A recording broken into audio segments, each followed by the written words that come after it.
बोलो ಭಾರತ್ ಮಾತಾ ಕಿ. ಇವತ್ತು ಮೊನ್ನೆ ನಡೆದಂತ ಬೆಳಗಾವಿ ಅಧಿವೇಶನದಲ್ಲಿ ದ್ವೇಷ ಭಾಷಣ ಬಿಲ್ ಅನ್ನು ಇವತ್ತು ಕಾಂಗ್ರೆಸ್ ಸರ್ಕಾರ ಇವತ್ತು ಮಂಡಿಸಿದ. ಆದರೆ ಆ ಬಿಲ್ಲಿನ ಬಗ್ಗೆ ಇನ್ನೂ ಕೂಡ ಅನೇಕ ಕೆಲವು ಚರ್ಚಾ ಜೆಡಿಎಸ್ ಶಾಸಕರಾಗಿರ್ಬೋದು, ಬಿಜೆಪಿ ಶಾಸಕರಾಗಿರ್ಬೋದು, ಅನೇಕ ಶಾಸಕರು ಅದ್ರ ಬಗ್ಗೆ ಕೂಡ ಮಾತಾಡೋರಿದ್ದರು. ಆದರೆ ಯಾವುದೇ ಕೂಡ ಮಾತಾಡೋ ಅವಕಾಶ ಕೊಡ್ಲಾರದೆ ಇವತ್ತು ಆ ಬಿಲ್ ಪಾಸ್ ಮಾಡ್ತಕ್ಕಂಥ ಕೆಲಸ ಇವತ್ತು ಈ ಸರ್ಕಾರ.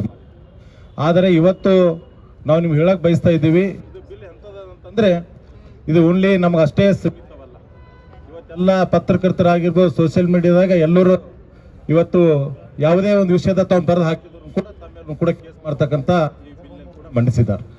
ಇವತ್ತು ಯಾರೇ ಈಗಾಗಲೇ ರಾಜುಪಾಲ್ ಸಾಹೇಬ್ ಮಾತಾಡಿದ್ರಲ್ಲ, ಯಾವುದೇ ರೀತಿ ಮಾತಾಡಿದ್ರು ಕೂಡ ಕೇಸ್ ಮಾಡ್ತಕ್ಕಂಥ ಕೆಲಸ ಇವತ್ತು ಇದು ಮಾಡಬೇಕು ಅಂತಕ್ಕಂಥ ಕೂಡ ಉದ್ದೇಶಪೂರ್ವಕ ಇಟ್ಕೊಂಡು ಈ ಬಿಲ್ ಮುಂದೆ ಭಾರತೀಯ ಜನತಾ ಪಾರ್ಟಿ ಕಾರ್ಯಕರ್ತರು ಯಾವುದೇ ಫೇಸ್ಬುಕ್ ನಲ್ಲಿ, ವಾಟ್ಸಪ್ ದಲ್ಲಿ, ಇನ್ಸ್ಟಾಗ್ರಾಮ್ದಲ್ಲಿ ಯಾವುದನ್ನ ಏನೇನು ಬರೆದು ಹಾಕಿದ್ರು ಕೂಡ ಅದು ಕೇಸ್ ಮಾಡಬೇಕು ಅಂಥದ್ದೊಂದು ಕಾನೂನು ಇವತ್ತು ಈ ಸರ್ಕಾರ ತಂದಿದೆ. ಕೂಡ ರಾಜ್ಯಾದ್ಯಂತ ಕೂಡ ಹೋರಾಟ ನಡೀತಾ ಇದೆ. ನಾವು ಕೂಡ ರಾಜ್ಯಪಾಲರಿಗೆ, ರಾಷ್ಟ್ರಪತಿಗಳು ಕೂಡ ಭೇಟಿಯಾಗಿ ಮೆಮೊರಾಂಡಮ್ ಕೊಡ್ತಕ್ಕಂಥ ಕೆಲಸ ಇವತ್ತು ರಾಜ್ಯಾಧ್ಯಕ್ಷ ನೇತೃತ್ವದಲ್ಲಿ ಕೂಡ ಮಾಡ್ತಾ ಇದ್ದೀವಿ. ಇವತ್ತು ನಾವು ಎಲ್ಲರೂ ಕೂಡ ಅವಿನಾಶ್ ಅಣ್ಣವರಾಗಿರ್ಬೋದು, ನಾವು ಅನೇಕ ಎಲ್ಲ ಶಾಸಕರು ಇದ್ರ ಬಗ್ಗೆ ಮಾತಾಡಲಿಕ್ಕೆ ಅವಕಾಶ ಮಾಡಿಕೊಡೋ ಸ್ಪೀಕರ್ ಅವ್ರಿಗೆ ಕೇಳಿದ್ರು ಕೂಡ ಒಂದು ನಿಮಿಷ ಕೂಡ ಅವಕಾಶ ಕೊಟ್ಟಿಲ್ಲ.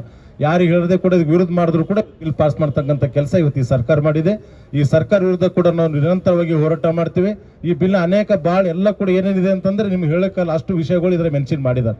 ಆದ್ರೂ ಇವತ್ತು ನಿಮ್ಗೆ ಹೇಳಕ್ ಬಯಸ್ತಾ ಇದ್ದೀನಿ, ಇದು ಆದಷ್ಟು ಬೇಗನೆ ಕೈ ಬಿಡಬೇಕು. ಇಲ್ಲಂತಂದ್ರೆ ಇದಕ್ಕೆ ರಾಜ್ಯತ್ವ ಮೇಲೆ ಕೂಡ ಇದ್ರ ಹೆಚ್ಚಿನ ಮಟ್ಟದಲ್ಲಿ ನಾವು ಹೋರಾಟ ಕೂಡ ಮಾಡ್ತೀವಿ ಅಂತಕ್ಕಂಥ ಕೂಡ ತಮ್ಮ ಮುಖಾಂತರ ಹೇಳಕ್ ಬಯಸ್ತಾ ಇದ್ದೀನಿ. ಇವತ್ತು ಈ ಬಿಲ್ ಬಗ್ಗೆ ನಾವೆಲ್ಲರೂ ಕೂಡ ಖಂಡಿಸ್ತೀವಿ ಅಂತಕ್ಕಂಥ ಕೂಡ ತಮ್ಮ ಹೇಳಕ್ ನಾನು ಬಯಸ್ತಾ ಇದ್ದೀನಿ.